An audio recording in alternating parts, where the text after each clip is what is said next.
దగ్గర ఆ మంత్రిని తెచ్చి తిరువూరు, కృష్ణా జిల్లా తిరువూరుకి ట్రాన్స్ఫర్ చేశారు 5 ఏళ్ల తర్వాత. మరి కొవ్వూరులో చెత్త ఇక్కడ పనికొస్తా పనికిరాదా అని ఎందుకు పెట్టావు? ఎందుకు ట్రాన్స్ఫర్ చేశావు? మీరు చేస్తేనేమో శ్రీరంగ నీతులు. చంద్రబాబు నాయుడు గారు, మీరు మీ సొంతూరు చంద్రగిరి, మీరు చంద్రగిరిలో ఎమ్మెల్యే. చంద్రగిరి నుంచి మీరు కుప్పానికి ఎందుకు ట్రాన్స్ఫర్ అయ్యారు? చంద్రగిరిలో ఉన్న చెత్త కుప్పానికి వచ్చి బంగారం అవుద్దా? చెప్పాలి కదా. చాలా మందిని నరసాపురంలో ఒక ఎమ్మెల్యే ఉంటే అతను తెచ్చి పార్లమెంటుకు పెట్టలేదా? ముమ్మిడివరంలో ఒక ఎమ్మెల్యే ఉంటే అతను తెచ్చి పార్లమెంటుకు పెట్టలేదా?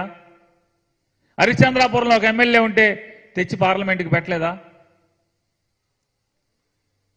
అట్లాగే ఎంతమంది పార్లమెంట్ సభ్యుల్ని ఎమ్మెల్యేగా మీరు పెట్టలేదు, ట్రాన్స్ఫర్ చేయలేదు? మీరు చేస్తే సమ్మగా ఉండాలి, సమ్మగా చూడాలి జనం. ఆహా ఓహో, ఈయన అసలు పరిపాలనా దక్షుడు, రాజనీతిజ్ఞుడు, అసలు రాజకీయాల్లో రాజకీయ పండితుడు అని చెప్పనేమో మేము మాత్రం భజన చేయాలి జనం. జగన్మోహన్ రెడ్డి గారు ఈ రకమైనటువంటి సర్దుబాట్లు చేస్తే చెత్త, బంగారం, కుప్ప ఇవన్నీ మాట్లాడతాం.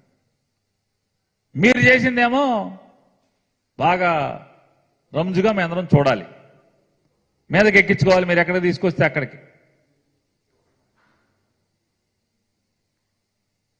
ఆయన సూపర్ 6 అంట, కొత్తగా కనిపెట్టాడంట.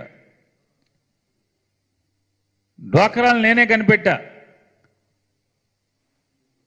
దీపాన్ని నేనే కనిపెట్టా. ఆడవాళ్ళకి, ఈ రాష్ట్రంలోని ప్రతి ఆడపిల్లకి నెలకి 1500 రూపాయలు ఇస్తానని చెప్తున్నాడు. 3 గ్యాస్ బండలు ఇస్తాడంట. 3 గ్యాస్ బండలు ఉచితంగా ఇస్తాడంట. నెలకి 1500 డబ్బులు ఇస్తాడంట.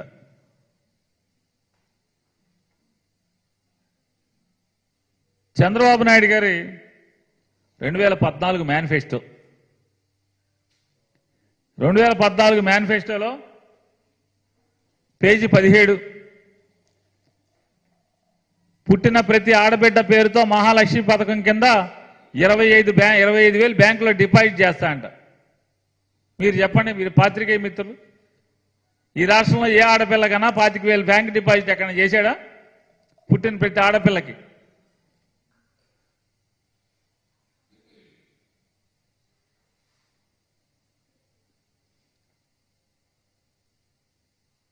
పేద మహిళలందరికీ స్మార్ట్ సెల్ ఫోన్లు ఉచితంగా ఇస్తాం.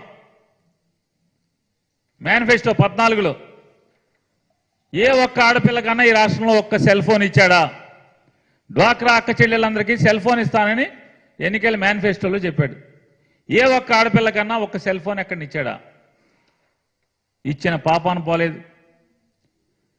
సంవత్సరానికి ఒక కుటుంబానికి 12 గ్యాస్ సిలిండర్లు, ఒక్కో సిలిండర్కు 100 రూపాయల సబ్సిడీతో ఆధార్ కార్డుతో సంబంధం లేకుండా సరఫరా చేస్తాం.